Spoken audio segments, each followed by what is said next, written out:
the DC Trinity.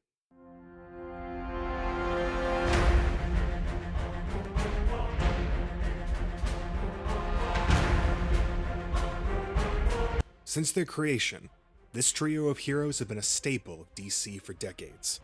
Batman, the Caped Crusader, star of countless comics as well as the big and small screen alike. Hey,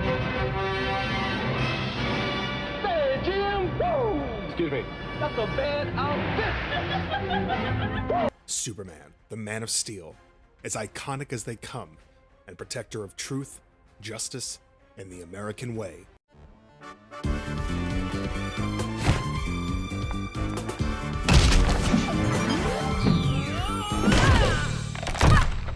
In a world of ordinary men, I am Wonder Woman.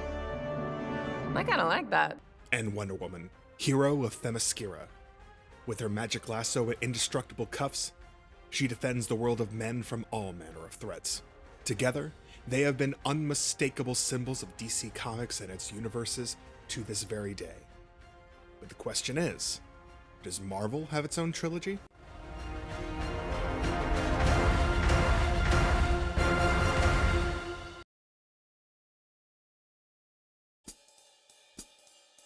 Marvel Comics in the 1940s and 50s was a more unstable comic company compared to DC, to the point that at the time, they had three names: Timely, Atlas, and Marvel.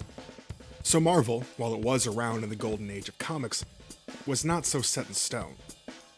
But Marvel did have three major superheroes in the golden age: Cap, Human Torch, not that one, and Namor, the Submariner. And this is the first trio.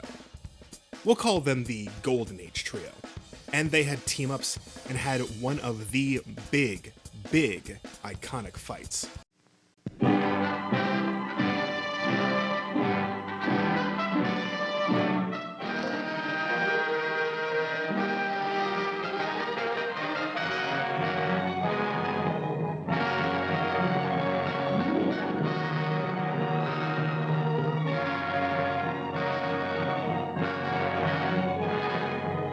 Now that said, the 50s brought about a lot of changes in comics, not the least of which was the comic code, but even before that, the characters did fade.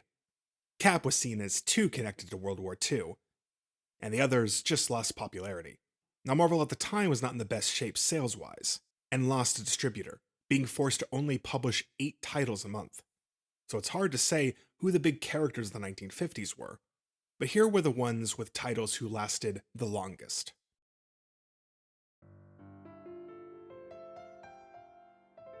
Millie the Model lasted beyond 100 issues. This humor publication is still often referenced today by modern Marvel, and you still see her make cameos. But that's not all.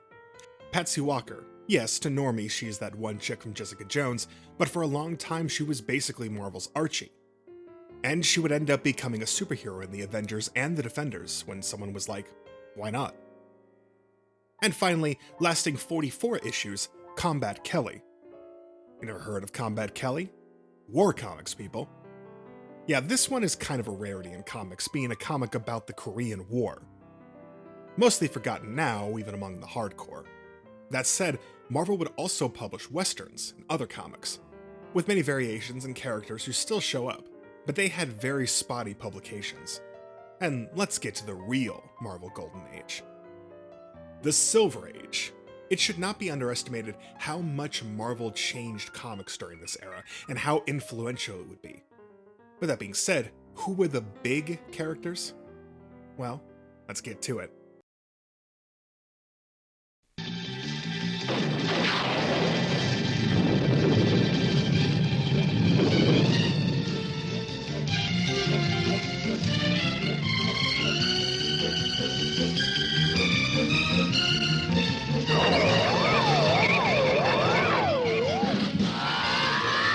The creation of the Fantastic Four means that they are one of the pillars of the Marvel Silver Age. The Thing might have a good case of being one of Marvel's main faces. But one character would become big right away. That being Dr. Droom. Wait, hold on. I think I got that wrong. Let's see, let me look at my notes. Oh, okay. Oh, yeah. Here it is. Here it is.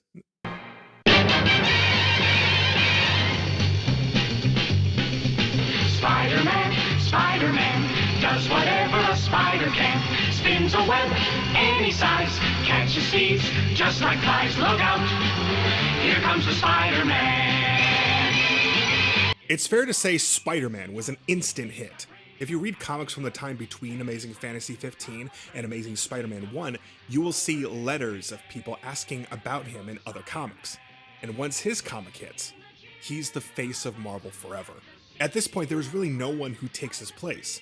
While Spider-Man has weak periods, he still is a popular character, and one of Marvel's most premier superheroes. But here on out, I'm just not going to dwell on him that much since it's clear that he is one of the big ones. To him, life is a great big hang-up. Wherever there's a hang-up, you'll find the Spider-Man. But who was the last one of the Silver Age? Well, here's my take. Dr. Banner, melted by gamma rays, turns into the Hulk. He and glamour rays. Wrecking the town with the power of a bull. Ain't no monster clown who is as lovable As ever-loving Hulk. Hulk, Hulk. It's probably the Hulk. While his series was canceled after 6 issues, he would go on to be in more guest spots till landing a new title again, and become one of Marvel's faces. Well, that's a Geiger counter to measure radiation, and it's going wild. What's happening?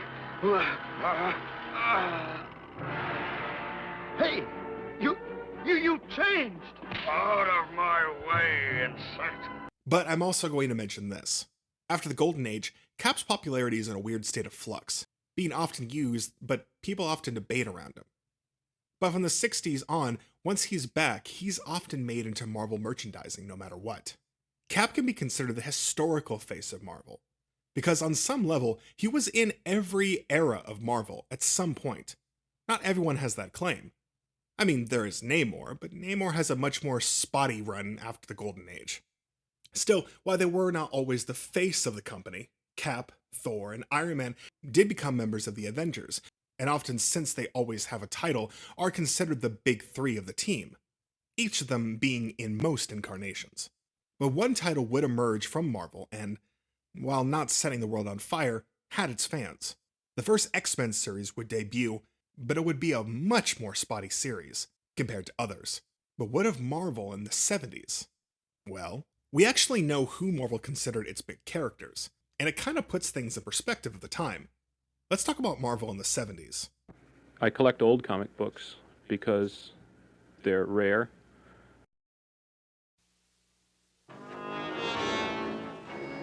Slave. Barbarian. Warrior. Thief. Conan. They said you'd come. Conan was a huge book at Marvel. Very popular, lots of spin-offs, and it was huge. While a licensed character, his comics from Marvel lasted till the 90s in some form. Either way, he was definitely a major face for them in the era. Undreamed of comes the most incredible adventurer of all. The man they call Conan. The Barbarian. Coming to a theater near you from Universal Pictures. Howard the Duck. Across the sea of stars lies another world, a world almost exactly like ours. This is where he lives. He's 27 years old, single but searching. Favorite sports, windsurfing and Aikido. Favorite pastimes, cigars and sex. Wait, really? Yeah. Howard was a critical darling from its time. His debut inspired a lot of creators from Dave Slim, and his comics were talked about in political satire circles. Howard's dip is mostly because he lost Steve Gerber as a creative voice. And let's face it, he also got the first live-action movie. I can explain how you got here. Maybe you're here for some greater purpose, some cosmic cause. Here, he's forced to reassess his career goals. You went to med school? To explore new relationships. To redefine his self-image. I'm sorry. We don't allow pets on the premises. To adjust to a changing lifestyle. All right, pull it out! Until he discovers just who he really is. Oh, A duck in big trouble. That's a duck, man. Howard the Duck, trapped in a world he never made. But from here, we're going to circle back to one other character, the Hulk. This boy would get a TV show in the 70s. From here, he would become a major, well-known character. From his Hulk smash to "You won't like me when I'm angry." Don't make me angry. You wouldn't like me when I'm angry. His media presence means he was a major face Marvel would always bring out to promote the company. But a new era was dawning in Marvel, and it would lead to an entirely new team taking over. No place to hide, no place to run, no place to run. The mutant age has now begun. X-Men, X-Men, this is the day, this is the day. X-Men, X-Men, coming your way. Magneto's hordes are on the way to pillage, burn, and plunder. But there's one team that will not yield, the team that strikes like thunder. X-Men, X-Men, this is the day, this is the day. X-Men. Welcome. Now, X-Men would become a hit, and it would become an icon of the 80s comic scene. It would become hugely influential on super teams going forward, and one character would take off specifically. Welcome her. Wait, she's not joining the X-Men, is she? She's just a kid. Wolverine, can't you see the girl is scared? Don't you remember what it was like when you first discovered you were a mutant? Back off! Wolverine. He would not be popular right away.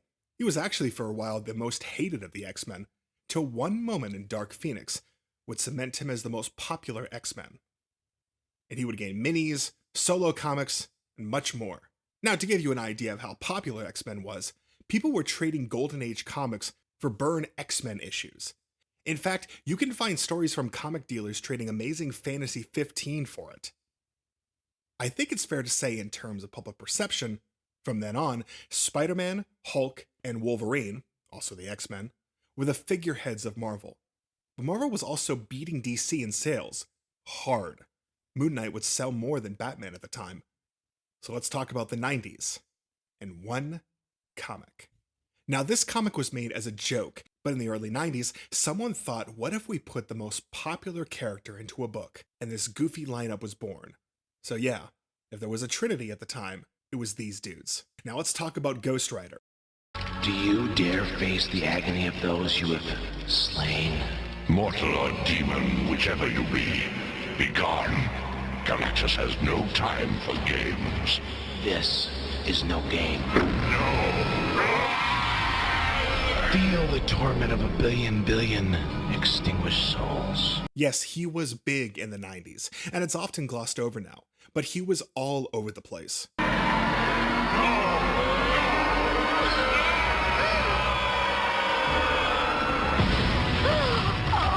My task is complete. I leave you now, Galactus, in mortal hands. But he wasn't that overexposed compared to this character. And boy. War Journal entry 1195.3. Spider-Man spotted in 20-30 hours. Doesn't matter how many arms he's got. I'm gonna take him.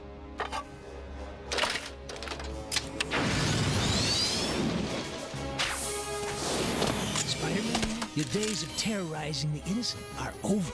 Don't tell me. The skull, the corny line, well, your name must be Bonehead, right? The Punisher at one point had about 4 to 5 titles a month, just for him. Insane to think about that, since he's often given limited runs. But during the 90s, the Punisher was so overexposed, it was kinda nuts. He had back-to-school specials, holiday specials, an entire series about his guns. His guns! He would crash around the mid to late 90s. But yeah, this character was riding high for most of the decade. Con projector. Key on my signal and launch.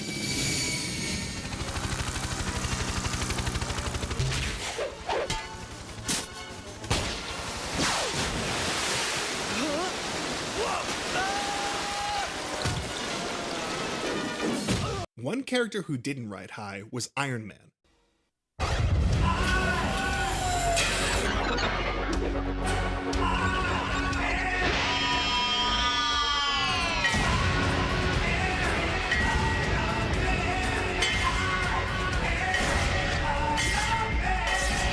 Now, he was never obscure, but he was never big like Spider-Man. He did have some well-regarded comics, and in the 90s, people noticed his toy potential. Batman toys showed the potential of one character having different get-ups for unique fights. Batman Forever. Attack-wing Batman uncovers the solution for dropping the crime rate. And Night Hunter Batman sets his sights on defending the darkness. In Legends of Batman, Cyborg Batman has his eye on ending evil for all time. No joke, that was so important. And thinking that they could get that sweet, sweet Batman toy money, Iron Man seemed like the perfect character to push into that realm.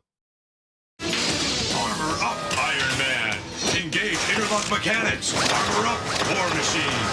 That's particle beam! Attach front panel computer module! My brain blast will make scrap metal of you! Not in this lifetime, MODOK! With my rings I rule the land and sea! Just undersea dome! I'm here to make waves, Mandarin! Iron Man, War Machine, Hydro Armor Iron Man, and action figures, each sold separately.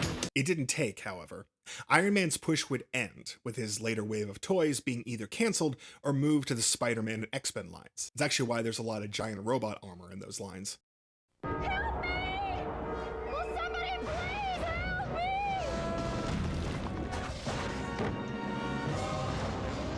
Someone stole my Visa check card. Oh, lady. Read my lips. If your Visa check card's lost or stolen, you're not liable for fraudulent charges. And all that money will be put back in your checking account. Sheesh. Signing with a Visa check card is super, super safe. There's no need to fear. Underdog. Never mind. Now, the 2000s, Marvel major faces would not really be debated, but there was some change and some characters who would rise in popularity from the ashes. Some shit when you didn't think that I would hear it. People hear you talking like that, get everybody fired up. It's my shit. It's my shit. When I say I ate some bananas. B-A-N-A-N-A-S. Oh, hello there. Deadpool. Let's talk his popularity and growth. While created in the 90s, I would say his popularity comes from meme and comic sharing culture on the internet, which grew over time, making him a cult character who grew vastly beyond that status. So yeah, the guy for a bit can be described as the Punisher of the 2000s. He became ubiquitous during the 2010s, and while wasn't always treated well, he's certainly in a better place than Cable.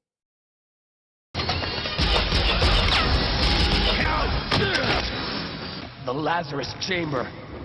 It's in there.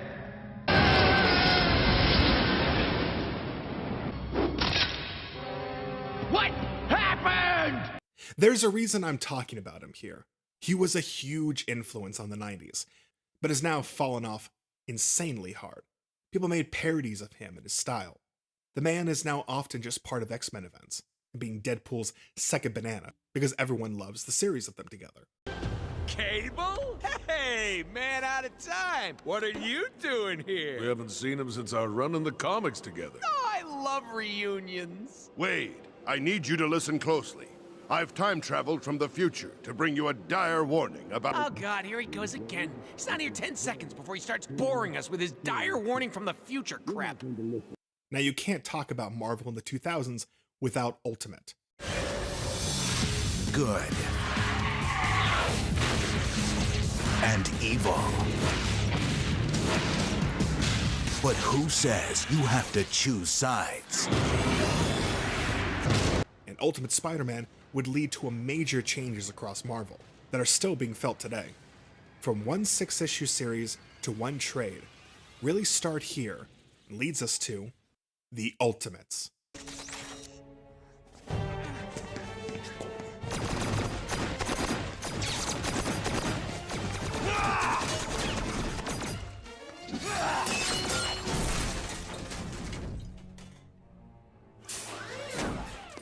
This version of the Avengers would raise the team's profile across the board, despite not being given the actual Avengers name because Joe Quesada thought the franchise was dead and lame. This is not a joke. That's the reason they're called that. Meanwhile, I'm going to talk about the cult classic Annihilation. This era of Cosmic Marvel raised several hero profiles and showed that Cosmic Marvel still had a place in comics. Nova and the Guardians of the Galaxy have much stronger media presence than they ever had before. Now, with that being said, in 2008, one movie would come out and raise one character to the stratosphere. Punisher Warzone. The city is under some kind of terror threat. He said something big was gonna happen. Somebody has to punish the corrupt. Okay, it was Iron Man. No one's allowed to talk, is that it? You can't talk? No, you intimidate them. Good God, you're a woman. Is it better to be feared or respected? And I say, is it too much to ask for both? This movie starts the MCU, and you can kind of fill in the blanks yourself on who the big hits are. Now, with that being said, we will still talk about some of the pushes of this era, and how some of them you just can't get away from.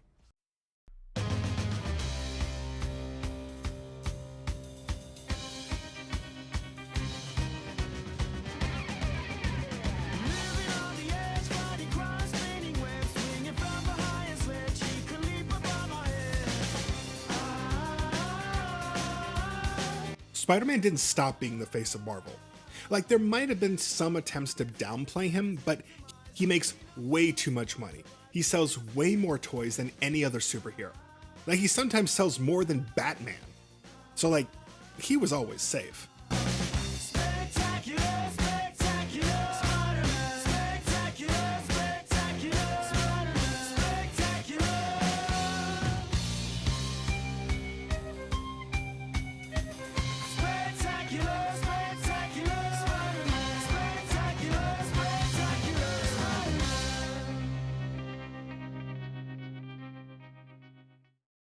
During the MCU phase, any Marvel project seemed like it was gold, and you would see things getting pushed in the comics. By the way, I can't remember any major comic storyline most of these OCs were in, but man, what a waste of time. It's not just spy versus spy anymore. The whole world's in on the action.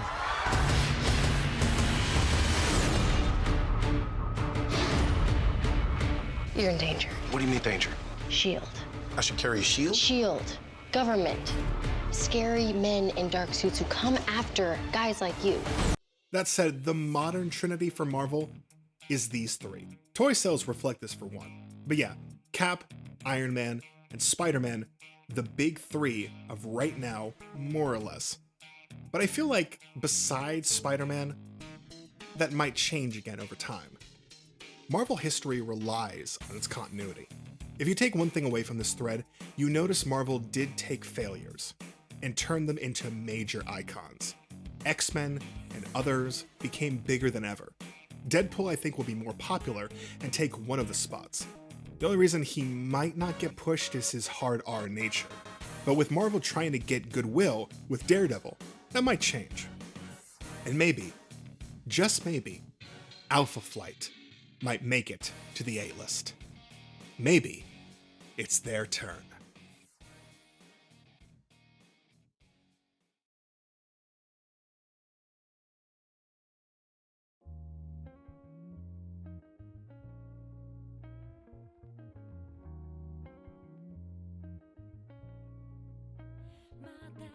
I want to thank you all for watching this video. This is a little experiment that I'm going to be doing in regards to adding more content to my channel. This is a little experiment, little proof of concept, little pilot, if you will, to a new series that I am working on right now for these types of videos. In fact, this particular video, as you can see in the credits, was derived, the script at least was derived from a Twitter thread by a Twitter user called Exalted Speed, whose Twitter handle I'll be putting all over this video, all over it in the credits and the description of the video, just everywhere. He is a amazingly knowledgeable comics Twitter user who, if you don't already follow, I would suggest you do that now. He always has some sort of knowledge on trending comic topics. He is so knowledgeable, has so much history, and he's able to put out so much. And I just thought it would be sort of a good idea, because he's talked about doing videos before, and I just thought it would be a good idea to finally kind of like pull that trigger and create some of his threads into videos to possibly get them out to more people. So that's all I wanted to do now.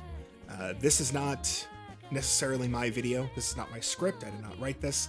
I may have punched up a few things. I might have corrected some, moved around a few things grammar-wise, because, you have to do that when you do a Twitter thread. But this is not my research or not my anything. This is all Exalted Speed. Everything about this is his. All I did was just provide narration and editing and everything, and that's it. He did all of this, and I hope that this video will work out well, and I can create more videos like this, possibly branching out, maybe doing my own thing with my own knowledge, and not having to piggyback off of Exalted Speed. But I do appreciate him giving me permission to make this proof of concept, and I do hope that it works out so we can have a long and fruitful partnership with videos like this in the future. If you did enjoy it, please subscribe to more, because I will be working on hopefully more videos like this and other videos of other types. Of course, I have to work on my next History of Cartoon Network video pretty soon, and of course just all sorts of other videos that I have plans for and hope to be a little bit more consistent. Maybe not so much consistency of like once a week or once every 2 weeks, but consistent enough that I always have something coming out. I know definitely right now we're getting into a good time for new games to be coming out. I'm actually planning on working on a Hogwarts Legacy video once the game comes out. Going to be working on that feverishly once that comes out, and there's a new WWE game coming out which I can use to follow up on from my previous review. So again, if you like this video, please subscribe, please give a like, check out Exalted Speed over on Twitter, tell him that the One Nerd sent you, so I know that he knows that this video does have some good for it, that it can do more good and more people can see it. And other than that, this is the One Nerd, and hope you have a good rest of your day.